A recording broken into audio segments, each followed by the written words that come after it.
जय गुरुदेव।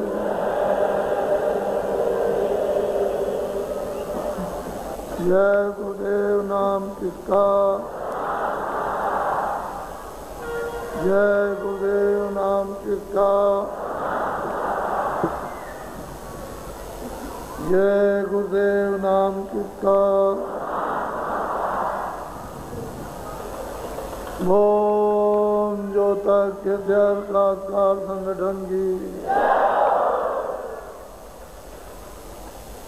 ओम ज्योता के कार संगठन की, ओम ज्योता के कारों की।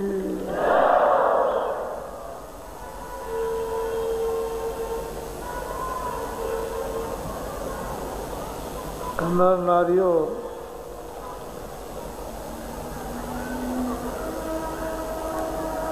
बच्चों, आत्म कल्याण के लिए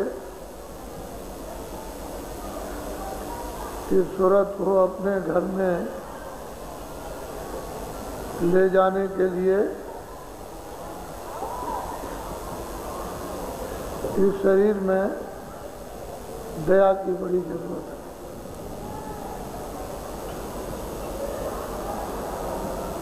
हृदय में दूसरों के प्रति दया भाव रखोगे तो सूरत के ले जाने में बड़ी मदद मिलेगी।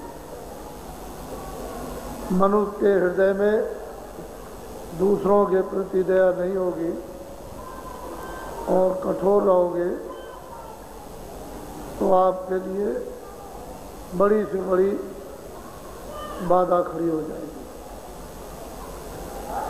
दया का होना हर मनुष्य के लिए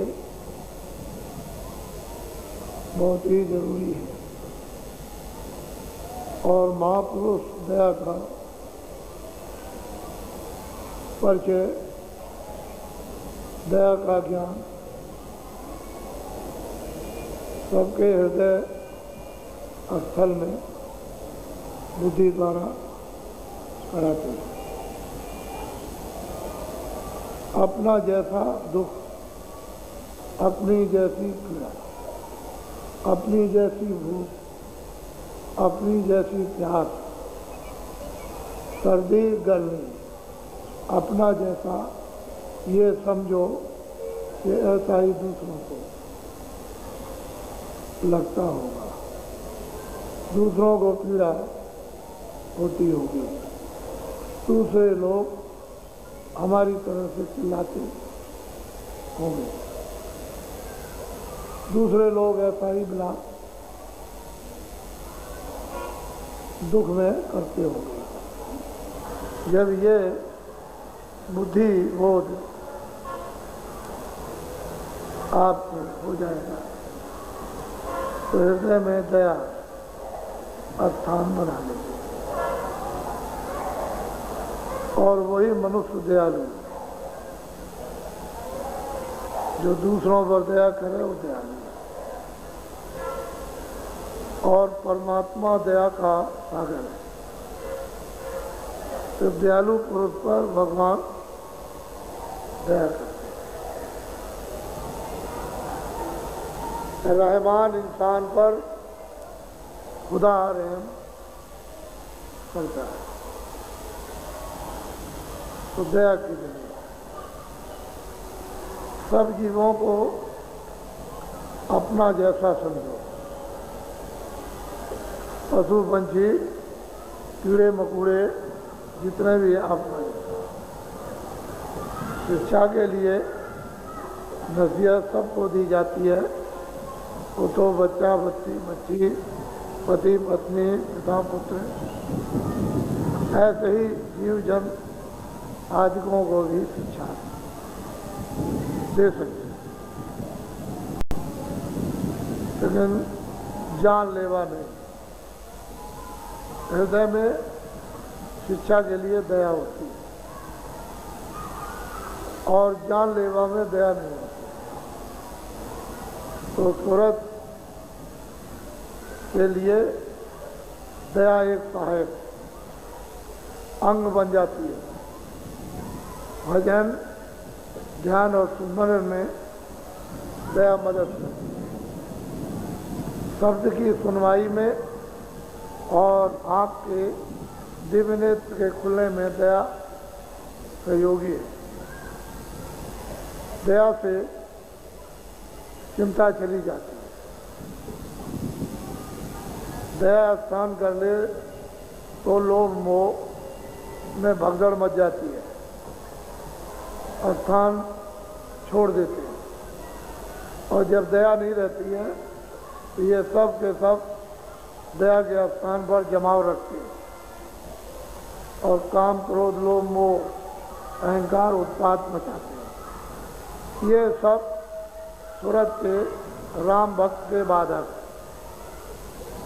ये सूरत के बाधक भजन करने में बाधा डालते हैं, विघ्न, खटमंडली पैदा कर देते हैं। तो दया की जरूरत। और दया कैसे आती है? पानी पिलाने से, खाना खिलाने से, किसी के सत्कार सेवा, किसी को प्रणाम करने से, किसी का सम्मान करने से, ये दया के अंकुर ये उत्पन्न होते हैं। और दया का रूप निराला है। दया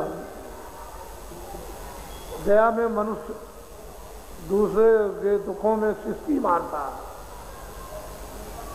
सिसकी मारता है, और दूसरे के दुखों में उस दया में आकर रो देता है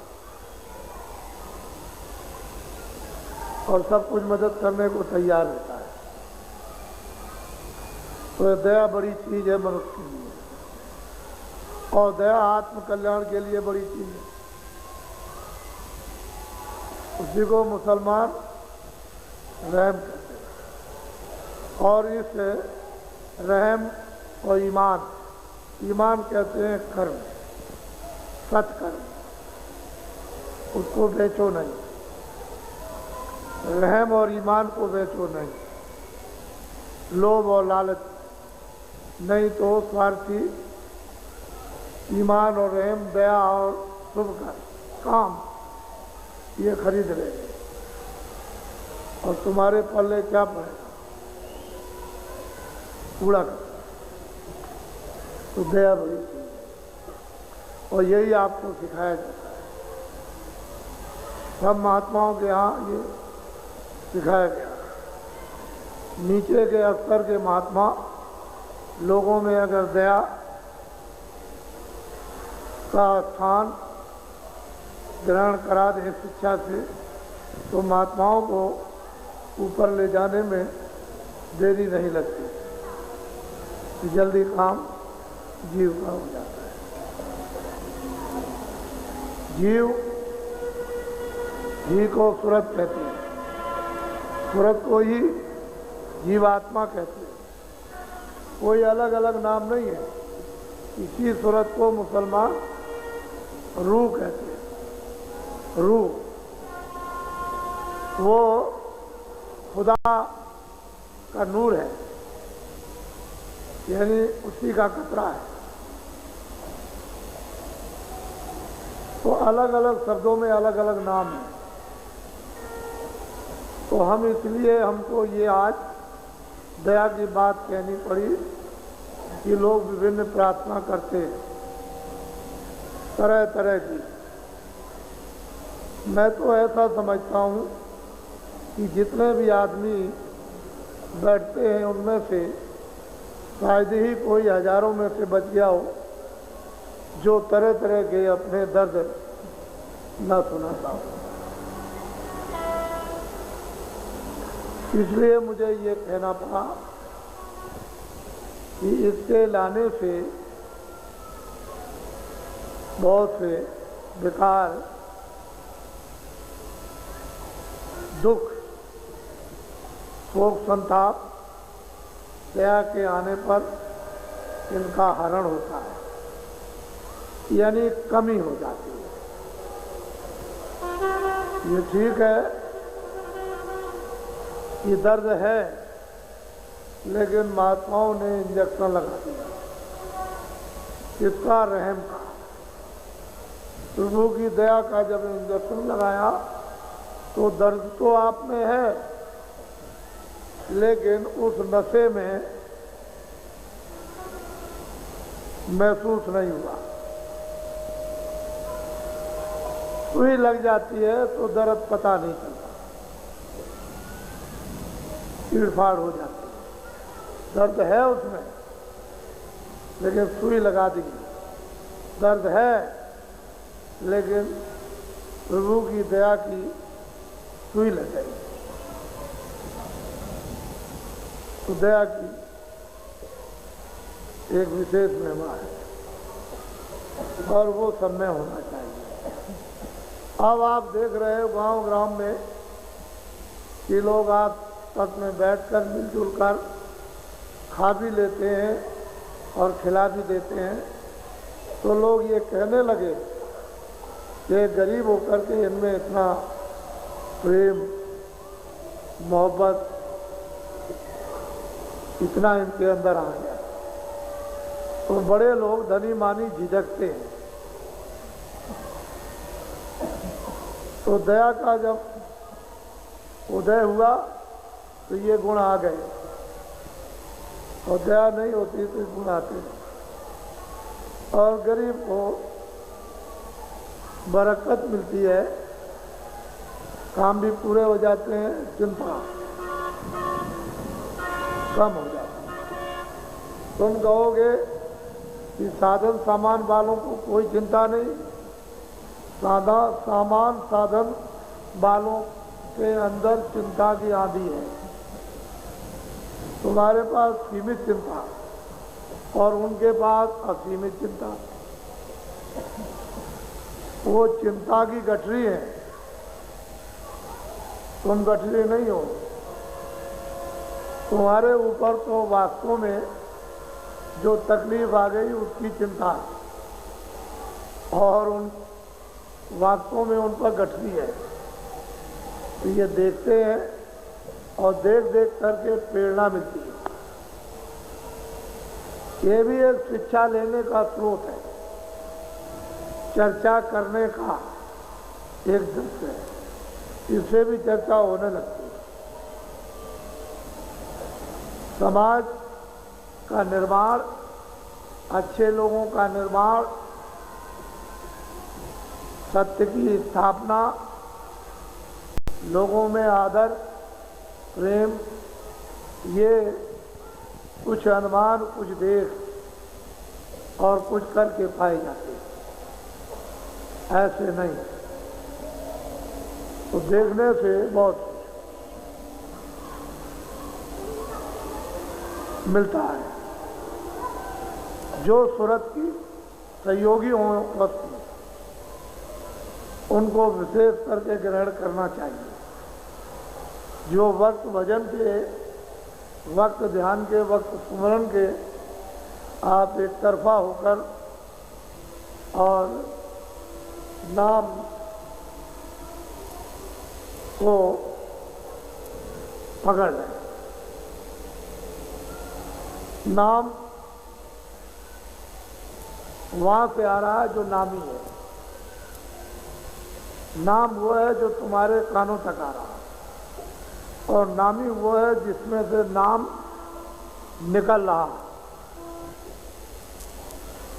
जब नाम पाओगे तो जहाँ से नाम निकल रहा है वहाँ चले जाओगे, उस नामी का साक्षात्कार हो जाएगा। नाम नहीं मिलेगा तो नामी नहीं मिलेगा। नाम के द्वारा नामी मिलता है, नामी से नाम नहीं, नाम से नाम। ये सूरत अपना जो उसका स्वयं जज्बा है उसे पाने में तड़पती है। और जज्बा जब मिल जाए तो फिर क्या है, तो सहयोगी चीजों को साथ 2 ही मिनट साधन करो, 10 ही मिनट साधन करो, तुमसे कोई नहीं कहता है कि तुम 4 घंटे करो। 23 घंटे का फल 10 मिनट और 15 मिनट 20 मिनट में प्राप्त। लेकिन सहयोगियों को तुम साथ ले लो, तुम दिन भर बैठे रहो, सहयोगी साथी ना हो तो 24 घंटे आपका खराब। और जब ये सहयोग दे जाएंगे, सूरत नाम वो पालेगी, नाम में लय हो जाएगी, तो 24 घंटे सुनना और 24 घंटे भजन, क्योंकि चालू हो गया सुनाई दे रहा, और 24 घंटे ध्यान दिखाई देता रहता है। तो ये मुझे इसलिए कहना था कि केवल यही मत समझो कि दया अपने ही तक है, आगे नहीं। दया का बोध दूसरों द्वारा होता है और ये जाना जाता है कि दया है कि नहीं वैसे अपने आप को क्या समझो, तो दूसरों ही से पता चलता है।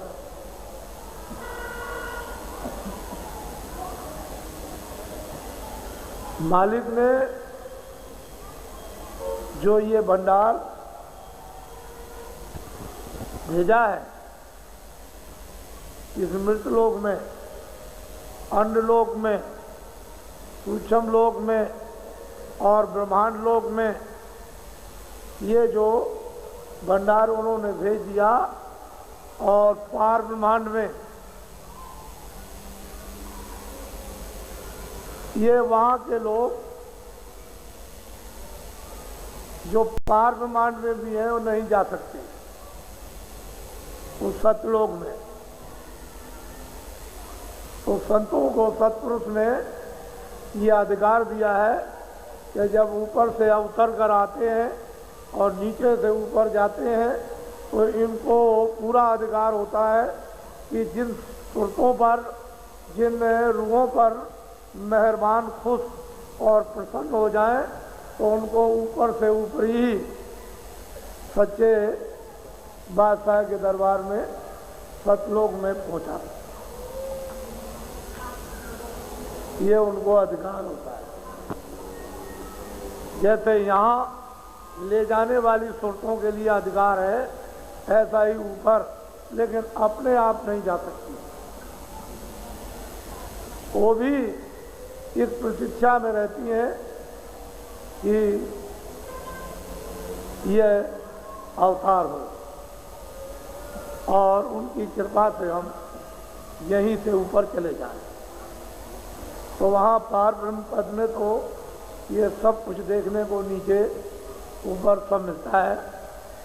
ऐसा तो नहीं है कि वहाँ कोई पर्दा है, उधर कोई पर्दा नहीं, नीचे तक ये सब देखने को, लेकिन वो कर कुछ नहीं सकती, करेंगी कुछ नहीं। तो वहाँ का इतना उल्टा आनंद है कि अमृत के समुद्र भरे हुए हैं, उनमें रूहें अमृत पीती रहती है और उस सागर में तरह तरह के खेल तमाशे करती रहती है। लेकिन जब संतों का आना होता है तो एक कौतूहल उन रूहों में, उन जीवात्माओं में कि वो भाग कर दर्शन करने के लिए अपना ये सौभाग्य समझती हैं कि मेरे ऊपर मेहरबान हो जाएं और मुझे सच्चे बादशाह के पास पहुंचा दें। तो उनको संतों को सत्पुरुष का पूरा अधिकार है। न इसमें कोई महाकाल पुरुष कर सकते हैं, न इसमें कुछ हस्तक्षेप पारब्रह्म कर सकते हैं, न इसमें हस्तक्षेप ब्रह्म कर सकते हैं, न इसमें हस्तक्षेप जो है निरंजन भगवान कर सकते हैं, और न ब्रह्मा विष्णु महादेव कर सकते हैं। 33 करोड़ देवता, 10 करोड़ शंभु और 9 करोड़ दुर्गा ये भी नहीं कर सकते। उनको अधिकार नहीं। लेकिन किसी के खेल में दखलंदाजी नहीं, केवल प्रेम से ले चले जाए। तो आपको प्रेम करना चाहिए, बस प्रेम की जरूरत है। उन महापुरुषों से प्रेम करो, फिर कोई नहीं रोक सकता। जैसे विवाह होता है बच्चे बच्ची का, तो चाहे 20 साल तक बच्ची अपने माँ बाप के घर में रहती रही, और जैसे ही उसका पति से संबंध हो गया उसी दिन चले गए, और माँ बाप की तरफ ऐसे नहीं। वैसे तो वो बनावट से रो भी लेगी कि जिससे लोग ये समझे कि मुझे माँ बाप की बड़ी ममता है, लेकिन हकीकत ये है कि तुरंत चली जाएगी। इसी तरह से अगर प्रेम हो गया तो हकीकत है कि इसको फूटी आंख से नहीं देखेंगे, फौरन चल जाएगी।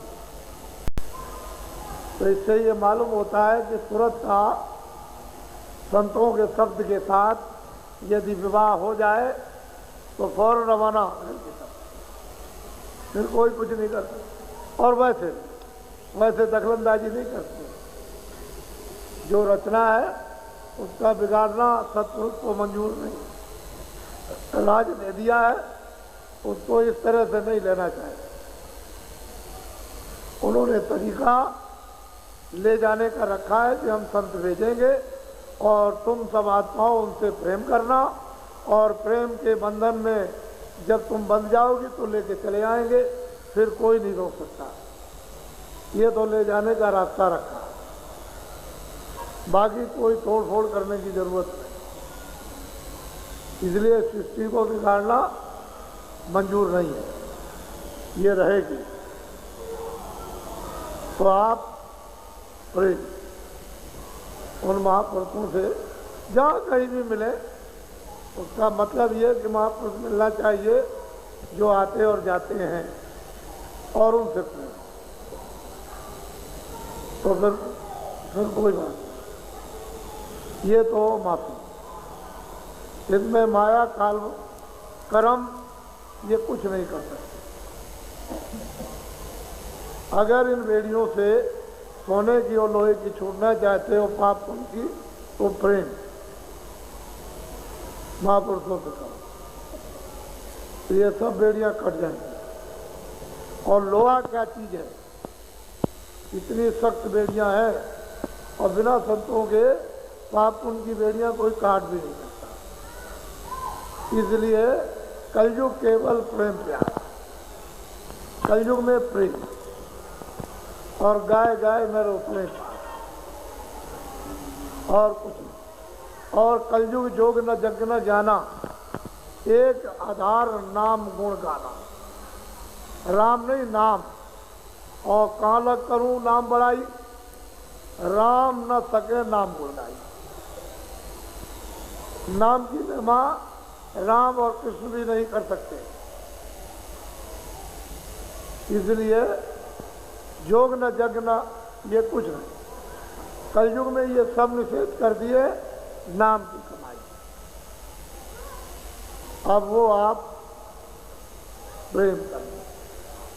ये सुलभ है, सरल है, आसान है। इसमें शारीरिक कष्ट नहीं है, त्याग शारीरिक नहीं, घर बार छोड़ना नहीं, खाना पीना छोड़ना नहीं, कपड़े लत्ते फेंकना नहीं, लेकिन प्रेम।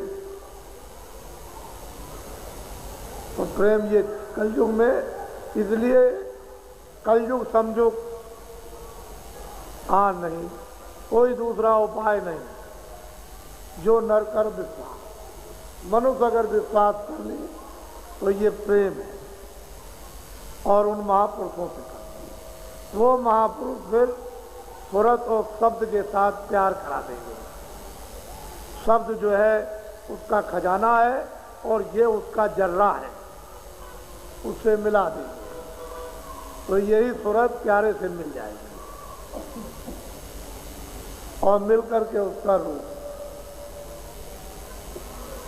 तो ये आप हर चीजें कलयुग की गांठ में बांध लो, ये और सब आपके क्रियाकलाप निष्फल जाएंगे।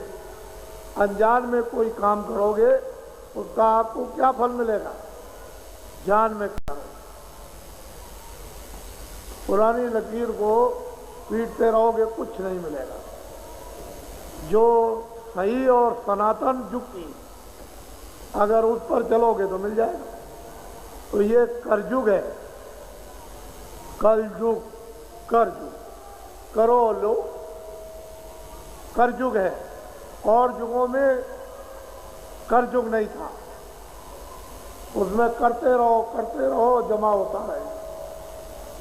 अभी फल प्राप्त नहीं होगा, क्या पता हुआ ना हुआ। ये करयुग है, एक तरफ करो एक तरफ करो। तो आप होली का सत्संग जो 8 तारीख से चालू हो गया था और जो आपको 4 सत्संग रोज आपको प्राप्त हो गए, वो सब अलग अलग है। और ये जो 5 दिन आज हो गए, ये इसमें कुछ नहीं आपको सुनाया, कुछ सुनाए नहीं एक तरह से, और ना अभी सुनने के आप अधिकारी हो। और सुना भी दिया जाए तो ग्रहण नहीं कर सकते। लेकिन धीरे धीरे वो स्टेज और अवस्था आ जाएगी सुनने की, फिर और चीज़ें आपको कुछ भी अच्छी नहीं लगेगी। तो ये सब जाने की तैयारी में है, क्योंकि वो भी अपना ही घर है। वहाँ एक व्यवस्था पहले से स्थापित है, तो वो भी घर है। 2-4 दिन कहीं भी रह सकते हो, 10 दिन 15 दिन, फिर जो व्यवस्था पहले से है उस पर वहाँ जाकर और फिर उस व्यवस्था का लाभ लो।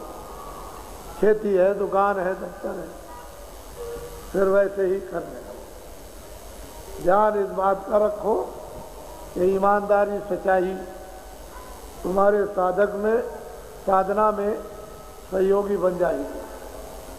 और यही ईमानदारी सच्चाई, कीर्ति, जस, नेक नामी मनुष्य के चरित्र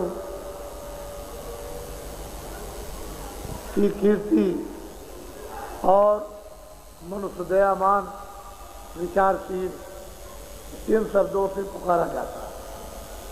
इन शब्दों से उसकी प्रशंसा वर्तमान में जाने के बाद भी होती है। तो ईमानदारी, मेहनत जरूरी है। खेती हो या दुकान हो या दफ्तर, खेती में भी ईमानदारी, मेहनत, दूसरे का मत काटो। अगर काटते हो तो चोरी है। दफ्तर में काम नहीं करते हो, चोरी है। क्योंकि जिसका पैसा लेते हो उसका ईमानदारी से काम करो। तो मेहनत भी, ईमानदारी भी। ऐसे ही दुकानदारी में ईमानदारी, मेहनत चाहिए। हर जगह पर उसकी प्रशंसा होती है। काशी में एक तुलाराम नाम के एक शाह थे, जो सामान डंडी तौल के देते थे। उनके यहाँ ये मशहूर था कि कभी सामान कम नहीं पड़ता। उचित मुनाफा, जितनी ज़रूरत है बच्चों, आए गए लोगों के सत्कार के लिए, उतना ही मुनाफा लेते थे। ज़्यादा नहीं, और सच्चा डंडी से तोड़ते, और साफ सुथरा सामान, छोटा बच्चा चला जाए कोई भी जाए, वहाँ ये कोई फर्क नहीं था। जब उनकी बड़ी शोहरत हुई कि बहुत पहुँचे हुए महात्मा हैं जिन्होंने परमात्मा को प्राप्त किया, तो 2 विद्वान 2 पंडित चल पड़े कि चलो काशी में उनका दर्शन करेंगे, बहुत उच्च कोट के महात्मा हैं। तो जगह जगह गलियों में पूछते पूछते आए कि भाई मैं तुलाराम से मिलना चाहता हूँ। तो कहने लगे आप उस मोहल्ले में चले जाइए। उधर गए, पूछा, उन्होंने कहा उधर जाइए, पूछा उस गली में जाइए। तो ऐसे ही खोजते हुए गए तो वहाँ उन्होंने कहा मैं तुलाराम से मिलना चाहता हूँ। तो कहने लगे कि आगे चले जाइए, 4 दुकान छोड़ करके आपको मिल जाएंगे। जब वो गए तो उन्हीं से पूछने लगे कि मैं तुलाराम से मिलना चाहता हूँ। तो उन्होंने कहा कि भाई तुलाराम होंगे तो आपसे मिल लेंगे, तो आप बैठ जाइए। तो बैठ गए तो लोगों से पूछते हैं कि भाई तुलाराम से मैं मिलने आया हूँ। कहने लगे तुलाराम, वो बैठे डंडी तोड़ रहे थे, तो अपने काम में मस्त थे, वो किसी की तरफ में कोई ध्यान नहीं। तो बोले, कहने लगे लोगों ने तो कहा था बहुत पहुँचे हुए हैं, बहुत उच्च कोट के हैं, और ये तो डंडी तोड़ रहे। तो उनको संदेह पैदा हो गया, दोनों विद्वानों को, ब्राह्मणों को, लेकिन बैठे रहे। जब समय उनका पूरा हो गया तो अपने समय से दुकान बंद कर देना, फौरन उन्होंने सामान देना बंद किया और जल्दी जल्दी जल्दी जल्दी उन्होंने अपना दरवाज़ा लगाया। जल्दी उनसे कहा कि अच्छा आप आइए। किसी प्रेमी से कह दिया कि इनको वहीं ले आओ। वहाँ गए तो बस जा कर के अपना मुँह हाथ धोया और फिर तख्त में बैठ गए। अब वहाँ का रूप अलग है, वहाँ का रूप अलग है, और बैठ करके उनका वो सत्संग संदेश हो। तो विद्वान पढ़े लिखे थे, ब्राह्मण थे, अवाक रहे और चरणों पर आकर के चले गए। हमने महाराज कह लगे कर्म करना, कर्म करो। कर्म करना देह का अधिकार है, ईमानदारी मेहनत से करो। महात्माओं को किसी ने समझ नहीं पाया, वो तो जिसके ऊपर कृपा होती है वही समझता। कहने का मतलब यह है कि चाहे वो कपड़ा बिनते हो, और चाहे वो डंडी तोलते हो, चाहे वो खेती जोतते हो, और चाहे दफ्तर में काम करते हो, चाहे मतलब मजदूरी करते हो, और चाहे भेड़े चराते हो, चाहे ऊँट चराते हो, लेकिन संतों को पहचानना ये किसी के बस की बात नहीं। बड़े बड़े योगी भी उनकी पहचान में धोखा खा गए, उनको नहीं पता। वो पहचान अपनी किसी को दे दें वो तो अलग बात है, उनको नहीं कोई पहचान। इतने छुपे हुए और इतनी सम स्थिर कि उछल कूद नहीं, तड़क भड़क कुछ भी नहीं, तो समान। तो ये तो आप जानते हो कि जो समुद्र होता है वो मर्यादा में रहता है। ये सूरज निकलता बड़ा हो जाए गर्मी में तो आप जल जाओगे, वो भी मर्यादा में रहता है। तो जितने भी संत हैं या ऐसा समुद्र की तरह स्थिर, उनको समझना बहुत है। और वो कोई ना कोई काम कर। तुलसीदास जी आए, उनको नहीं समझ पाए, घर ही में रह कर के साधन कर लिया, घर ही में रह कर के प्रभु को प्राप्त कर लिया, और घरी वालों ने उनको नहीं पहचान पाया, और उनको कितना संघर्ष उन अज्ञान लोगों से लेना पड़ा। कुछ लोग नए आ गए, तो मैं अब 5 दिन के कार्यक्रम में क्यों छोड़ दूं? तो कुछ नए आ गए, नामदान ले लो। एक बात का ध्यान रखना, शाकाहारी रहना, और ऐसी किसी नशीली चीज का सेवन मत करो जो बुद्धि पागल करे।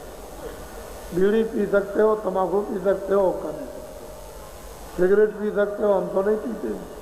अगर छोड़ना चाहो तो अति अच्छा, नहीं तो आप पी सकते हो। इसके अतिरिक्त नशा कोई मत करो। और शाकाहारी जितने अनाज, जितने फल, जितनी सब्जियां, घी, दूध इत्यादि दिन में 100 बार खाओ। जितने कपड़े अच्छे से अच्छे खूब पहनो। तो फिर आपको मना किस बात का? शाकाहारी हो। और ये जो चला हुआ है अंडा, ये बीमारियों का भंडार। ये जिस तरह से बच्चियां महीना होता है और एकांत में बैठी रहती हैं, कोई काम और छुट्टी नहीं है, तो ये वही है। तुम्हारी बुद्धि काम नहीं करती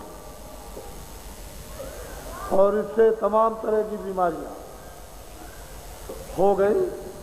आप इसको काम में मत लो।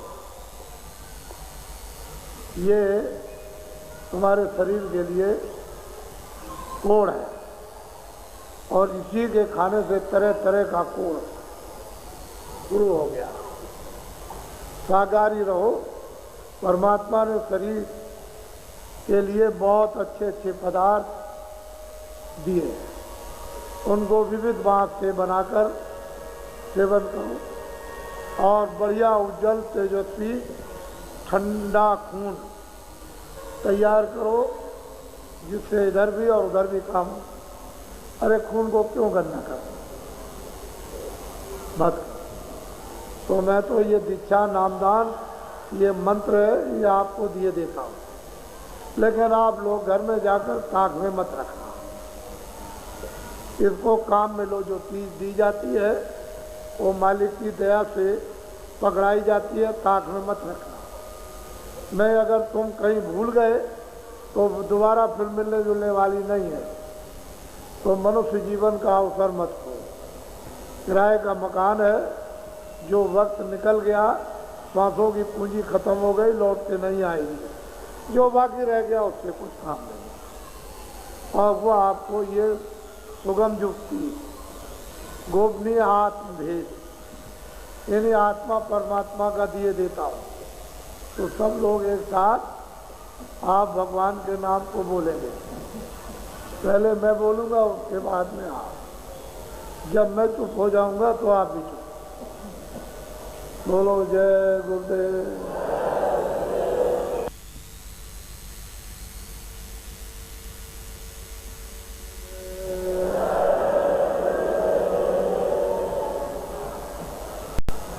जय गुरुदेव नाम किसका? जय गुरुदेव नाम किसका? अब जो अभी इधर जाने वाले हैं वो तो वहाँ अंदर चलेंगे जल्दी में, मैं उनसे वहाँ मिल लूँगा। लेकिन 7:30 बजे शाम को जहाँ प्रार्थना होती है वहाँ 7:30 बजे ये सत्संग शुरू होगा। जो बाकी रह जाएंगे वह सुन लेंगे। आज ये 5 दिन होली के शुभ अवसर पर पूरे हो गए और मैं अपने अधिकारियों से, जो ज़िले के हैं, उनसे ये अनुरोध करूँगा कि जहाँ इतना बड़ा समाज एकत्रित होता हो वहाँ अपने कर्मचारी अधिकारी 2, 4, 5 अवश्य ही निगरानी के लिए बाबा जी की प्रार्थना पर भेज दिया करें, ताकि छोटे छोटे बच्चे हैं, ट्रैफिक इत्यादि का, यानी वो उनका काम है कि थोड़ा सा समय समय पर नियंत्रण कर देंगे तो अच्छा होगा। ये बाकी उनके रहने और सहने की व्यवस्था आपकी तरफ से हो जाती है कि हमारे कर्मचारी अधिकारियों को कोई तकलीफ ना हो। छोटे बड़े दुकानदार जो आते हैं उनसे कोई टैक्स किसी भी प्रकार का एक नए पैसे का नहीं लिया जाता। जब ज़्यादा दुकानें आती हैं तो बिजली हर दुकान पर उनको मिल जाती है और उसका एक नया पैसा बिजली के खर्च का नहीं लिया जाता। पानी का और जगह का कोई भी किसी तरह का टैक्स नहीं लगता है। उनको भी ये चाहिए कि वो सामान उचित है मुनाफा लें और उचित है दामों पर। ये बाहर के दूर दूर के आए हुए छोटी मोटी चीज़ें दे दिया करें। इस तरह से सब लोग, और आपको भी चाहिए कि उनसे कोई सामान 2 आने 4 आने 10 रुपए का लो, कभी भूल चूक हो जाए तो उसको वापस दे आओ। अगर पैसा छूट गया तो उसे दे दो। ये सत्संगियों का, परमार्थियों का काम नहीं है कि किसी का कुछ पैसा बाकी रह जाए। ये तुम्हारे लिए भी मालिक की तरफ से ईमानदारी और उनकी तरफ से भी, तो सबके सहयोग से सब काम होता है। बोलो जय गुरुदेव। ठहर जाओ। गुरु पूर्णिमा का जो कार्यक्रम सबको आप बता दीजिएगा कि वहाँ पर बस्ती में जो आपका होता है वही होगा। इस साल की जो गुरु पूर्णिमा जो मनाई जाएगी वो बस्ती जहाँ यानी गत वर्ष में भी हुआ था उसी स्थान पर होगी। ऐसा बस्ती के प्रेमियों की तरफ से मेरे पास में ये पत्र प्राप्त हो गया है और उनकी ये प्रार्थना मान ली गई। इसलिए कि उधर पूरब में बहुत छोटे छोटे लोग और बहुत गरीब हैं और वो बच्चों को साथ लेकर यानी 500-500 रुपये किराए में खर्च नहीं कर सकते हैं, इसलिए उनको ये अवसर सत्संग का दे दिया गया है कि छोटे लोगों को भी ये अवसर यानी लाभ प्राप्त हो जाएगा सत्संग का और मालिक की दया। तो कहाँ पर होगी गुरु पूर्णिमा? बस्ती। और वो स्थान तो आपको सबको मालूम ही है कि वो बस्ती से 8 किलोमीटर दूर यानी फैजाबाद अयोध्या रोड पर, बस्ती से 8 किलोमीटर दूर है अयोध्या की तरफ, फैजाबाद की तरफ, उसी मेन रोड पर है। बस ये है, अगर इधर से जाओगे अयोध्या से तो पहले मिल जाएगा और बस्ती की तरफ से आओगे अयोध्या की तरफ तो 8 किलोमीटर पड़ेगा। और जब ये कार्यक्रम होता है तो बस्ती और जहाँ ये कार्यक्रम होता है सब एक हो जाता है यहाँ से वहाँ तक, और तांता लगा रहता है आने और जाने का, तो ऐसा मालूम नहीं होता है कि कहीं जंगल है। तो बस्ती में होगा, यह आपको सूचना दे। बाकी उसके ऊपर है, उसकी मर्जी है, बाकी तो उसकी मर्जी की बात। बोलो जय गुरुदेव।